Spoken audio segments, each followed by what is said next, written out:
So, in 2009, when the new Star Trek movie came out, I bought the special edition on Blu-ray. This is what came with it. It's a pewter model of the new USS Enterprise. Pretty badass. Love this thing.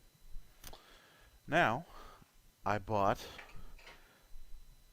Star Trek Into Darkness special edition on Blu-ray, and this is what I got. Supposed to be the USS Vengeance. There's a hole in the top.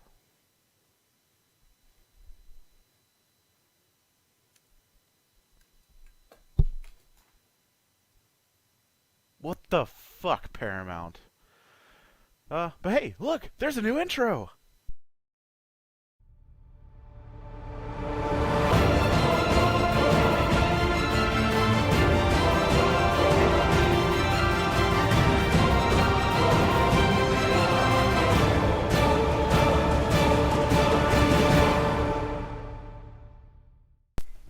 Hello everybody, welcome back to Aggathon's Rage Bar, episode number 5, the show where you ask me questions and I drink delicious beverages. This show's going to be a little different because we have a special guest, Papapaint, who is a longtime TankSpot author and contributor. How you doing, Papapaint? I'm doing well. I think I'm taking over the tasty beverage consumption for the day, though, yeah? Yeah. Because I've been working out, I haven't been drinking as much, and I drank a lot last night, and I don't really want to look at alcohol right now. So, Well, what do you got for us? I'm gonna ruin that for you. But this is a beer I'm drinking right now. It's Assyria. It's a Italian beer that my current company represents. It's pretty darn tasty, very fruity. And the other one that I already finished because we had a few technical difficulties is a Trader Joe's Golden Belgian style ale, and this is made by Unibrew up in Quebec in Canada. And they're a pretty fantastic beer producer, and for $6, that 750 is pretty killer. Yeah, that's not too bad. Yeah. Gotta love Trader Joe's. Alright, well, another thing that I want to do a little differently this week is you can tell behind me, my whiteboard has a question. What is your favorite boss encounter? Because I only have perspective from my point of view, and I can say, oh, well, I like this and this boss, and Blizzard needs to do these things, but really that's just my perspective. I need to know what other people think about bosses and boss design too. So send me a tweet at Aggathon with what your favorite boss encounter is, and if you have enough characters, tell me why. Or you can hop over to tankspot.com and make a thread, or send me a PM, and we could talk about it. So Papa, what's your favorite boss encounter? I would have to say the Mimron hard mode from Ulduar, Firefighter. That fight was absolute chaos when it first came out. It was very, very tightly tuned. You usually had to have a ranged tank of some sort, and the last phase was just utterly nuts. You had these fires that followed you around the room, and a ton of AOE insta gib mechanics that you had to watch out for. That was a lot of fun when it first came out. That was a fun fight. I do remember doing that too. Our first kill, I think there were 3 people alive. It was 2 paladins that were bubbled and me, and the only reason I was alive was because I had taken a soul stone.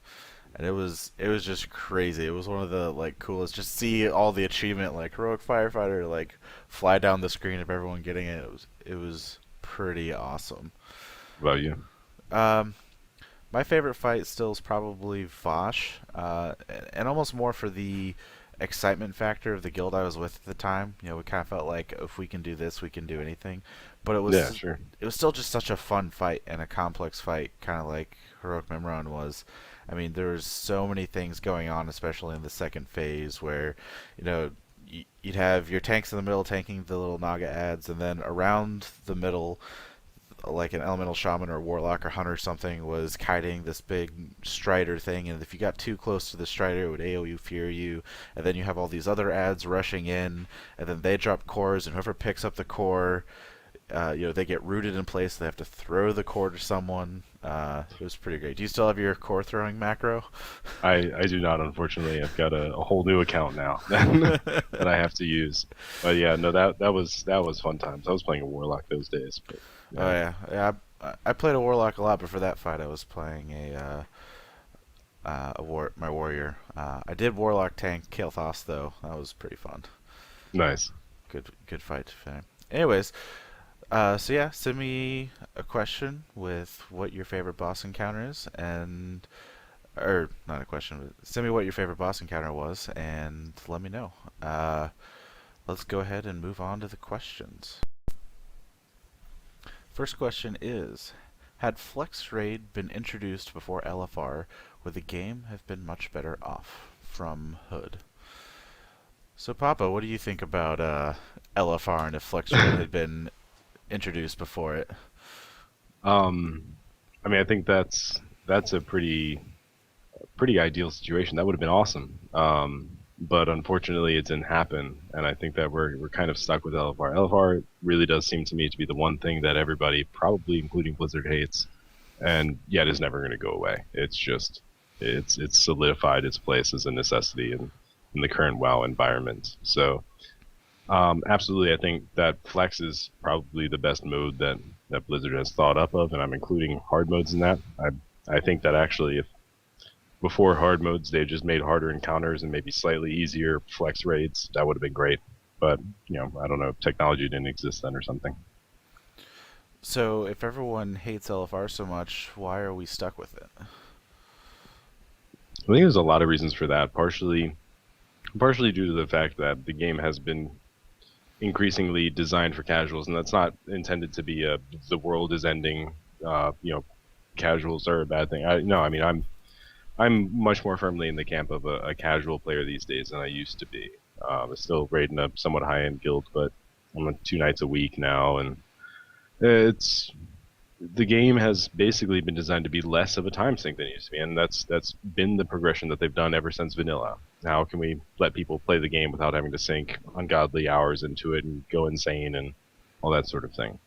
So LFR is kind of there for casual players who don't want to get in a guild and see the content.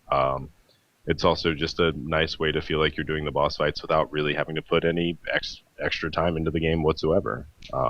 You don't have to bother learning the fights; it just sort of happens. I was testing a lot of the Siege of Orgrimmar bosses on the PTR, and pretty much every fight we just had to go with a strategy of get to 4 stacks of determination. So it's one of those things where like I said, it lets people see the fights, but on some level, like the strategy just totally goes away. It's not raiding, but it's the closest thing you can get without having to really commit to things. Well, and I like what you say about the try to decrease the time sink. And I think you're right, especially for a lot of people that do just do LFR, and it's that, you know, it's not necessarily so much that they don't have the time, but that they don't have the consistent time. Like they can't Yeah, always sure. say, I'll be there at 8 every Tuesday and Thursday or whatever. So LFR provides a way for them to just go whenever, and I think I agree that we're kind of stuck there because if we take that away now, then there's going to be a whole bunch of people that basically LFR is the only reason they still have their subscription to log on just to watch a giant pixel monster fall over, Yeah. and they can do it on no one's schedule. Uh, I think that's a interesting point you make about the consistency too, because I think that the player base is on the whole getting a bit older, and once you're out of high school or in some cases college or that sort of thing, it becomes a little bit more difficult to say 4 nights a week. I'm definitely going to be here no matter what. It's a little bit easier when the rest of your life is already heavily regimented. But if you've got a job where you're traveling a bit or things like that, it becomes a little bit more harder. But yeah. or when your boss comes to you at 3:30 in the afternoon and says, "Hey, we need this done by tomorrow morning," and it's like an 8-hour job, and you're just like, "Really?" Yep. Yep. Love it when that happens. I also just like 2 days a week is all I commit to now, and I honestly really like being able to just randomly go out to dinner or go see a movie or what have you, and not feel tied down to a schedule. Even 2 days a week feels restrictive sometimes. Yeah, exactly. I would completely agree with you there. All right, well, let's go ahead and move on to the next question. What would you say is the best class for low-level tanking? From Michael. So I'll go ahead and start off with this one. I don't usually re-level characters. Like I don't have very many characters at max level during expansions. Right now, my warrior is my only level 90 character. I have my warlock that I was playing last expansion is still at 85. I have a priest, like a disc priest, I think she was back in the day. That's still at level 80 from Wrath of the Lich King that I've never leveled during Kata. So I don't really level alts that much. I'm not an altaholic like some people are. We have another tank spotter named Terra that literally has a max level character of every class for both factions. Of course, that's partially he kind of gets away with that because he multi-boxes, uh, but I have been leveling Paladin every now and then when I've just kind of been bored and felt like it. And Paladin tanking at low levels has been really, really fun. As a warrior, when I was leveling my warrior, I didn't tank as much when I was leveling my warrior, but having to use like cannibalize all the time, like otherwise there was just tons of downtime back in TBC when I was leveling my warrior. It was really annoying. But with a Paladin, I'm able to pretty effectively, just tank huge things and not take much damage and heal myself, and it's been really fun to level a paladin, actually. So, Papa, do you have any experience with either DKs or monks? Sadly, not so much with the monks. I haven't had the chance to really dork around with them very much. But DKs, I did. I leveled one up a little bit to level 70 or so in Wrath of the Lich King, and as much as like level 60 tanking can be considered low level tanking, they were pretty fun. But honestly, I think that, and I recently had the chance to level almost every class but a monk. Recently, my girlfriend got into the game. We did the recruiter friend thing, so I tried out a few different things, and I've decided that my favorite tank class is actually Hunter. The Hunter pets are significantly better than 90% of the tanks that you're going to get in LFD. Yeah, I'm going to go to this screen so you can see my reaction. Hunter? Yeah, 9 times out of 10, the gorilla is a better tank and is also a little bit better looking. On the whole, it's pretty great. And then once you get out, unlike every other tank spec'd anything, you can actually run around and solo things really easily without a lot of issues. So that is true. Yeah. So there's your answer. The best tank class for low leveling is a hunter. Didn't think that'd be the answer, did you? All right, on that note, let's move on to the next question, which is, I was thinking it would be nice if rep from previous expansions was account-wide. Some factions have unique gear for transmogging plus other unique items. Regrinding the rep on an alt for BC or vanilla stuff gets really boring fast to me. What do you think? From Gabriel. I'll go ahead and let you take the lead on this one. What's your opinion on this one? Blizzard absolutely spoiled me with account-wide anything. If there's anything in the game that is account-wide now, whether it be a title, an achievement, it's great. I feel like I should only have to do anything ever once, and that's it. So I mean, I'm all on board. It does sort of make no sense. I mean, it's really tough to talk about the game in terms of what makes sense in the real world and what doesn't. But I agree that it doesn't make sense to have like two totally different people show up to a faction and have them be like, "Oh, you're clearly the same person. We feel the same way about you as we did with that other guy." But on the other hand, it's also just a pain in the ass. Well, it could be like, well, he's my brother, so he's cool, right? Yeah, you should be able to get rep from your friends. Yeah. This is Joe. He's cool. Trust me. Just let him have all your cool shit. Don't worry about it. Yeah. Yeah. I kind of agree with that. Especially with like the old BC grinding stuff, like the Sporegar. Oh God, I wasn't even thinking that. I was thinking like the Ash Tongue rep with basically the only way to do it is to grind Black Temple trash. Oh sure, yeah. Like you do that on one character and then having to do it on another character would just I wouldn't even approach it. I wouldn't do it. The only reason that Sporegar feels agonizing to me is because you gain pretty much nothing by doing it. You never really did until they put the title in, and now you like get this title and somehow that's enough, and you go do it, and it's agonizing. Well, people also did the insane too, so Oh, not me, not me. neither did I. Uh, so yeah, I think we both agree that it'd be really nice if that would be account wide if it was possible. Because I do agree that so many things are account wide now. Why not go ahead and a lot of the things that are account wide too are like the reps that you were get like the title at the end of the rep is why you were grinding it anyway. So why not just make everything else also available to all of your characters? To me, that makes a lot of sense. Yeah. So I agree. Blizzard, get on that. All right. Going over to our next question, which is in Siege of Orgrimmar, which boss would you two consider the hardest to deal with thus far as the raid stands before any of the wings become open? Clearly, it's the Mal'Ganis boss. That Yeah. is Yep. the Mal'Ganis server being up. Goon Squad. This Goon is Squad Goon is the Squad's hardest fault. boss. Yeah.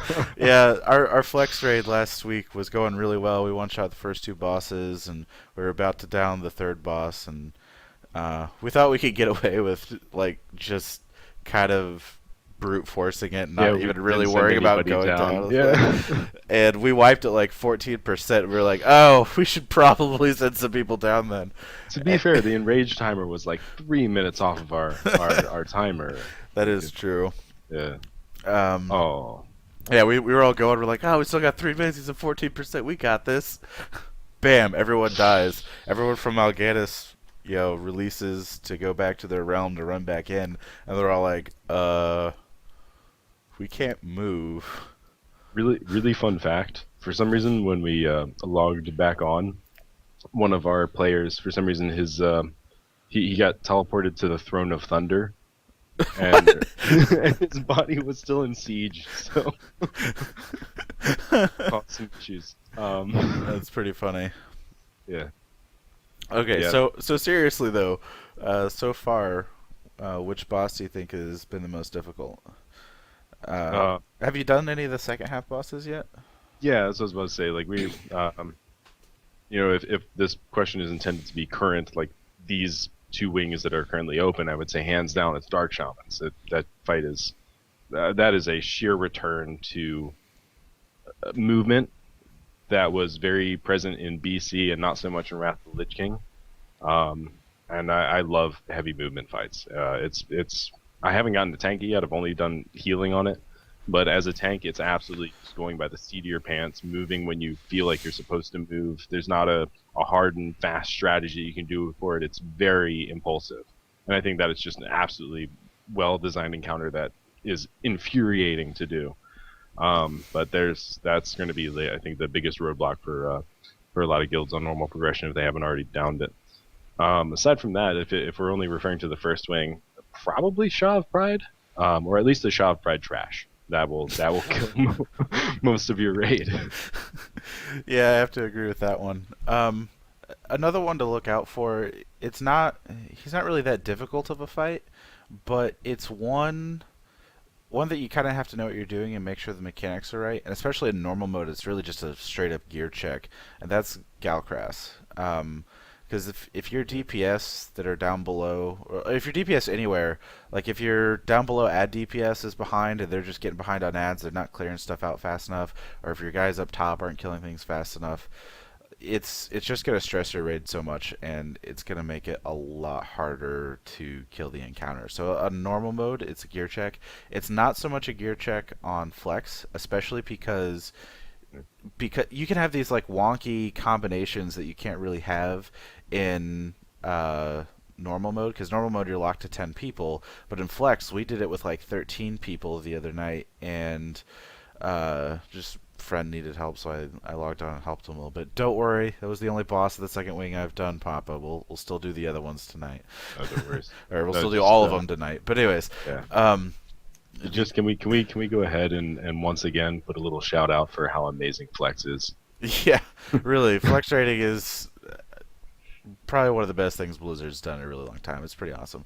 But yeah, so in Flexraiding, if you have like 13 people, you can have basically 3 extra DPS, and you can have like 1 extra go up top, and then 2 more stay at the bottom. And yeah, the health is they're a little bit higher, but it's not quite in the same proportions. At least I felt like it was in 10 man, and so it was a lot easier to keep things under control, and the healing wasn't too rough. And um, so again, that's another nice thing about Flexraiding. It was really just all about executing the mechanics. Um, and so yeah, so basically, I guess shamans, Shav, Shav Pride. You said Shav Pride, or what's the? Oh, Oh, it's Norishin, right? Is that how you pronounce it? no, Shaw of Pride, I think, is because the only reason I say Shaw of Pride is because if you're doing it on Flex Raid, there's a lot to learn in terms of positioning. You know, the stacking up and then spreading out once you're over X amount of Pride and switching to ads and running over to unlock people. There's just a lot going on. I think That is true. Norshin is very much dependent on you having one or two people who really know what they're doing with soaking up orbs, and a handful of DPS that can go down and do the thing downstairs without a problem. Yeah, And pretty much once you have that, you're fine. yeah, and I think if you just take a minute before the fight and just establish uh, a rotation, you just say, Hmm. okay, these people go down, and just try and stick to that rotation as much as possible. You'll be fine. Yeah. All right, well, let's go on to the next question, which is: do you follow/care about WoW story?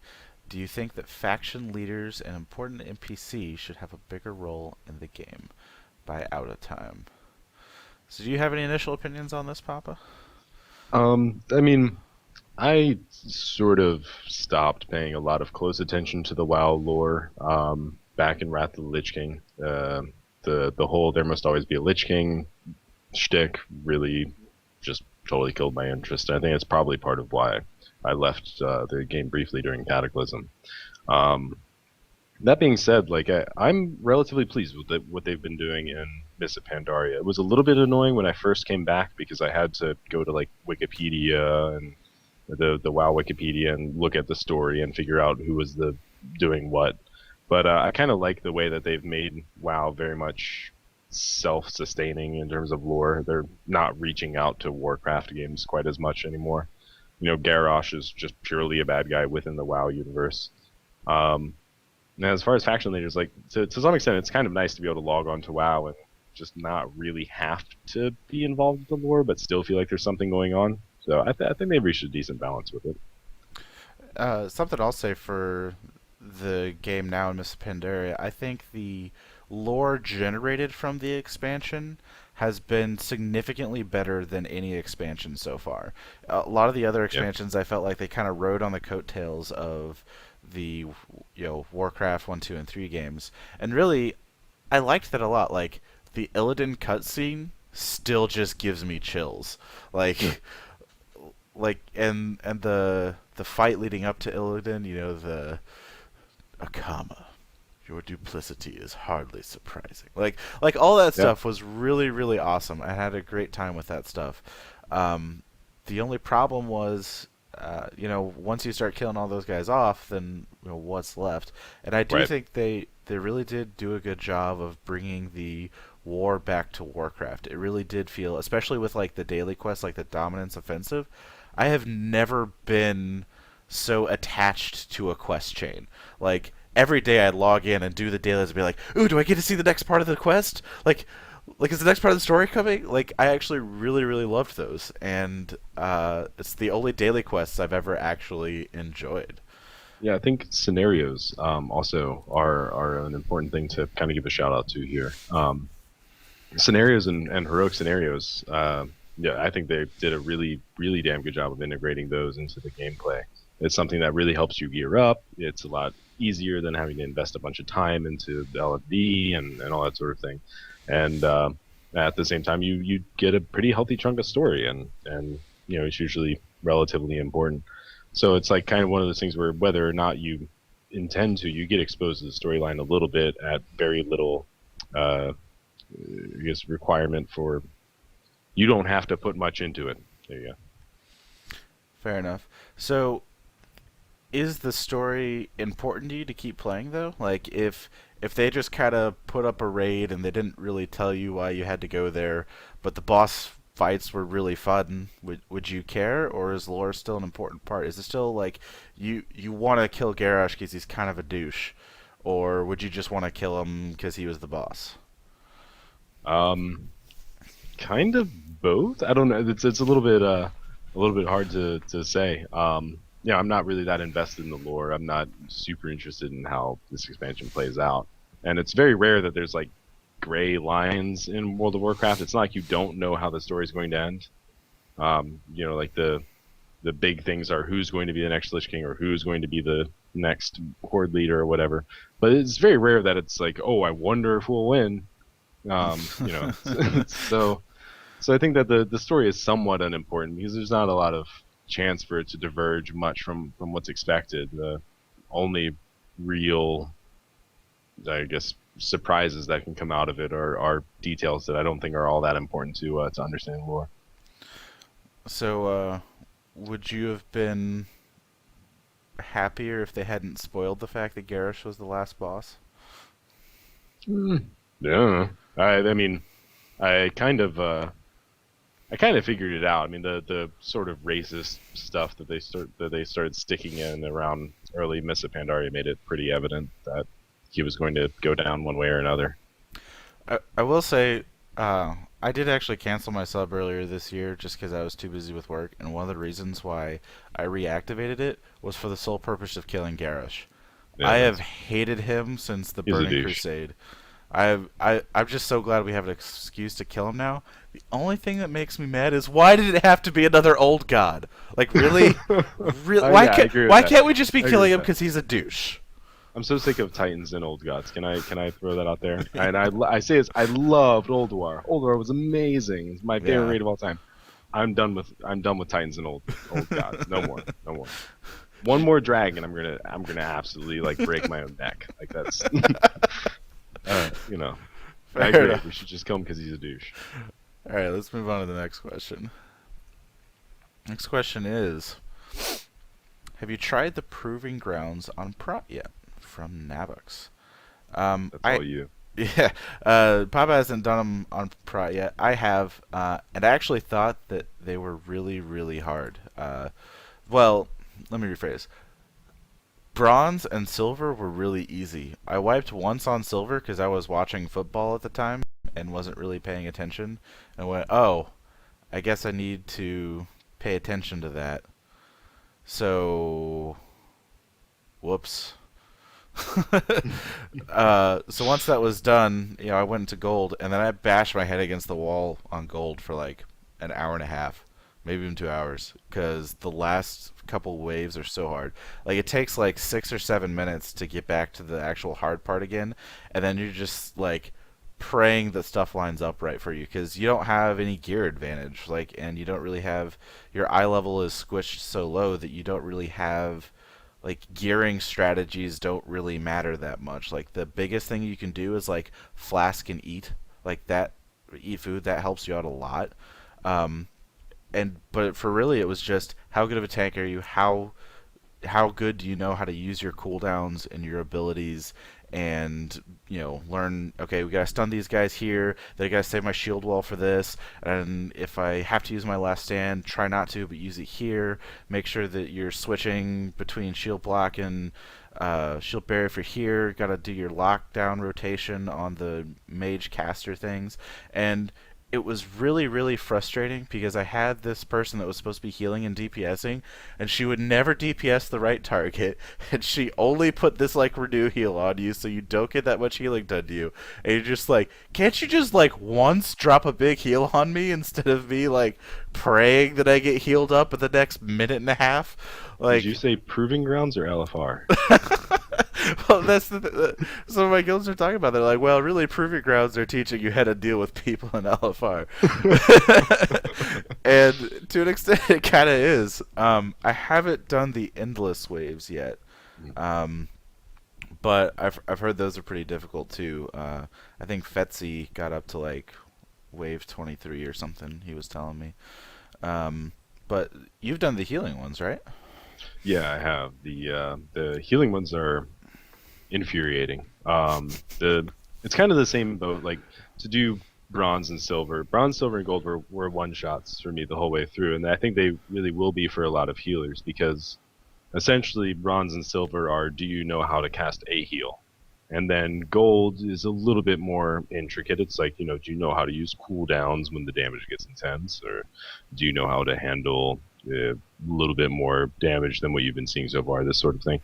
And endless though is enraging. I got up to a little bit in, I think it was like wave 18 or 19 or something like that, and about broke my keyboard because the the principle in the healing one is you really have to know the limits of your class. Every last little thing that your class can do, not just as a good healer, but as your class. And so you have to go in there and deal with DPS that are standing in fire, deal with too many mobs coming out. There's like one of the best strategies as a paladin healer at one point is to bop the tank so that you can have the ads running over to the DPS, so you have a split second to heal the tank up. And so it's a little crazy, and it's fun, and I like it for that. I think that it's actually surprisingly some of the most difficult content they've put out, and in a fun and sometimes frustrating way. So I bet the tank doesn't even have his Bob Cancel or a macro.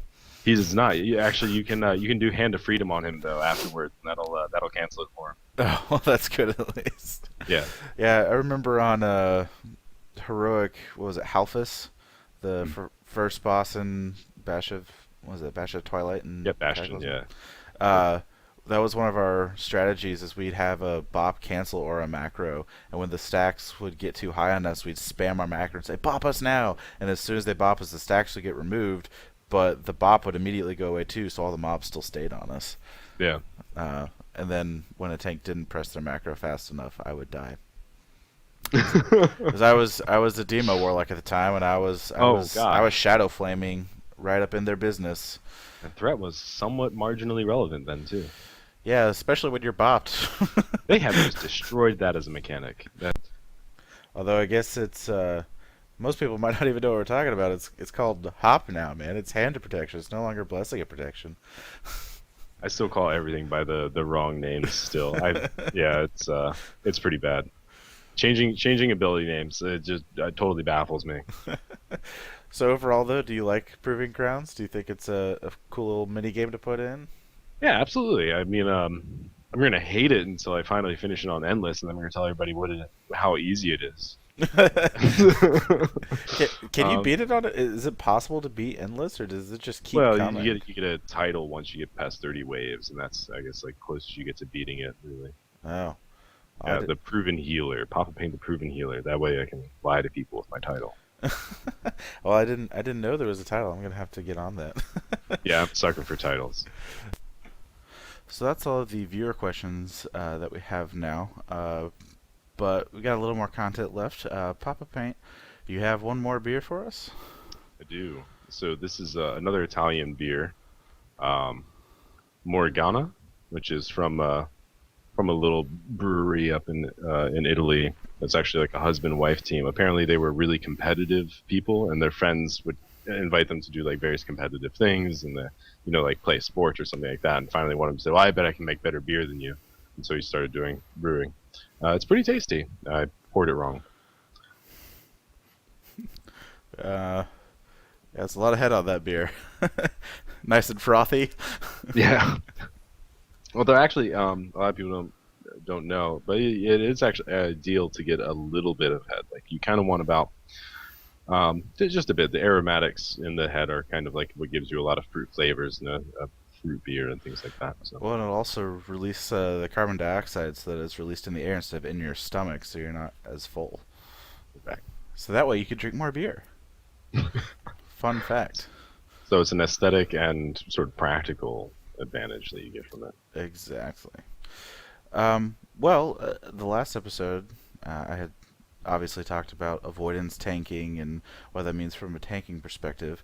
While I have a healer here, I'd like to get the healer's perspective on this. So, Papa, have you healed any avoidance tanks? Yeah, I've gotten the chance now to heal tanks across the board, and Honestly, the way that healing is set up right now is very focused on preventative damage. I don't think that there are many 10-mans out there that are running without disc priests or holy paladins. There might be a few, and I'm sure they're doing fine. I'm sure that plenty of examples can be shown. But nonetheless, as it stands right now, because there are so many shields being put onto players, and because so much of the healing is essentially preventative in nature, the high avoidance tanks aren't quite as spiky as you might think. It plays out that way in theory crafting, but the fact is that like a tank might not die in 3 or 4 hits simply because of repeated um, shield stacking on them. And so I think that even though I agree that avoidance isn't the best way to go, I would still rather heal someone who's got mastery and a decent amount of shield block. It's still not quite as disastrous as you might think. If Uh, anything, I would just say that it's just set to the point where you can kind of gear however you want as a tank. have you heard about Garrosh though? I have not, unfortunately. We're hoping to get to him tomorrow night. Um, yeah, Normal mode Garrosh yeah. hits for 450,000 normal melee swings. Oh wow. Then that's like after mitigation, he's hitting that hard. Yeah. Okay. Yeah. Then yeah, I would say not avoidance. Smooth that out. Yeah. Um, Yeah, Thek has been tweeting about that, talking about how pretty much you have to have the legendary cloak as a tank for that fight because you were going to die. yeah, and I think honestly, I think that Blizzard has kind of strayed from what they wanted the healing model to be, at least in Cataclysm when I heard about it. Because what they were really trying to get away from was in Icecrown Citadel. It was basically you had to heal the tank in between melee hits or they would die. That was just how it was through all of ICC. And they admitted that that wasn't a particularly interesting healing design. They wanted something that was more mana constrained and that sort of thing. What, And so now what spamming we have spamming Holy Light wasn't fun? exactly, but now we have basically mana constrained, have to heal the tank in between melee swings model, and it's this mix of both isn't really all that great.